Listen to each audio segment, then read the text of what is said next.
மாற்றப்பட்ட நிலையில் ரசிகர்கள் அதிர்ச்சி அடைந்திருக்கிறார்கள். நாளை இந்த ஆண்டுக்கான முதல் போட்டி சிஎஸ்கே மற்றும் பெங்களூரு ராயல் சேலஞ்சர்ஸ் அணிகள் நாளை மோத இருக்கும் நிலையில் தற்போது சிஎஸ்கே கேப்டனாக ருத்ராஜ் கைக்வாட் நியமனம் செய்யப்பட்டிருக்கிறார். தற்போதைய முக்கிய செய்தியாக பார்த்து வருகிறோம்.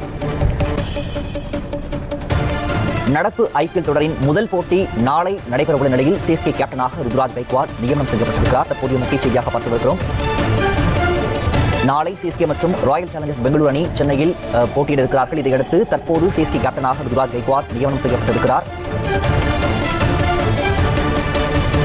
தொடர்ந்து 14 ஆண்டுகளாக சிஎஸ்கே அணியின் கேப்டனாக மகேந்திர சிங் தோனி இருந்த நிலையில் தற்போது அந்த அணியின் கேப்டனாக ருத்ராஜ் கைக்வாட் நியமனம் செய்யப்பட்டிருக்கிறார்.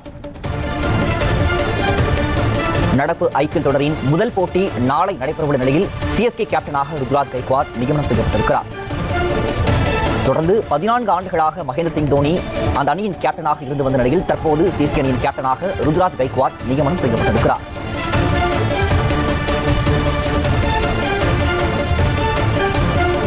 நாகராஜன் இணைப்பில் இணைந்திருக்கிறார்.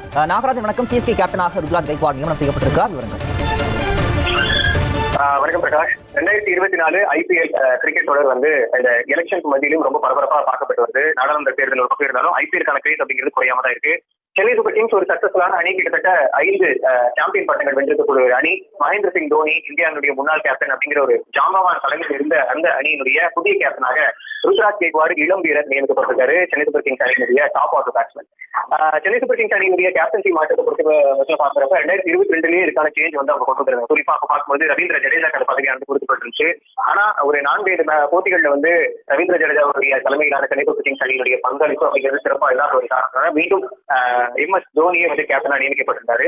அதுக்கு அடுத்ததா சென்னை சூப்பர் கிங்ஸ் அணி 2023 குஜராத் டைட்டன்ஸை வீழ்த்தி 5வது முறையா சாம்பியன் பட்டத்தை வென்றிருந்தாங்க. அதுக்கு பிறகு 2024 தோனி விளையாடுவாரா மாட்டாரன்ற மாதிரியான ரசிகர்கள் மத்தியிலான மிக எதிர்பார்ப்புக்கு அப்பாற்பட்ட கேள்வி இப்போ ஒரு இடத்துல சந்தேகத்தை எழுப்பக்கூடிய நிலையில தான் இருக்கு. ஏன் அப்படின்னா மகேந்திர சிங் தோனியினுடைய அந்த தலைமை பொறுப்பு அப்படிங்கிறது ருத்ராஜ் கைக்வாட் மாறி இருக்கு. இருந்தாலும் இந்த புதிய கேப்டன்சி அப்படிங்கிறது ஒரு இளம் வீரருக்கு ஒரு பக்கம் ஆதரிக்கிறதும், இன்னொரு பக்கம் மகேந்திர சிங் தோனி அப்படிங்கிற ஒரு ஆளுமை அவருக்காக தான் சென்னை சூப்பர் கிங்ஸ் அணியினுடைய போட்டிகளை பார்ப்பதற்கான ஏதாவது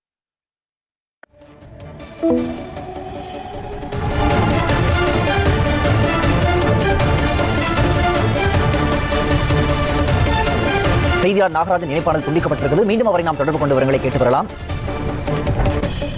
ஐபிஎல் தொடரின் சிஎஸ்கே கேப்டனாக ருத்ராஜ் கைக்வாட் நியமனம் செய்யப்பட்டிருக்கிறார். நடப்பு ஐபிஎல் தொடரின் முதல் போட்டி நாளை நடைபெறவுள்ள நிலையில் சிஎஸ்கே கேப்டனாக ருத்ராஜ் கைக்வாட் நியமனம் செய்யப்பட்டிருக்கிறார். தற்போதைய முக்கிய செய்தியாக பார்த்து வருகிறோம். சிஎஸ்கே அணியின் கேப்டனாக இருந்த தோனி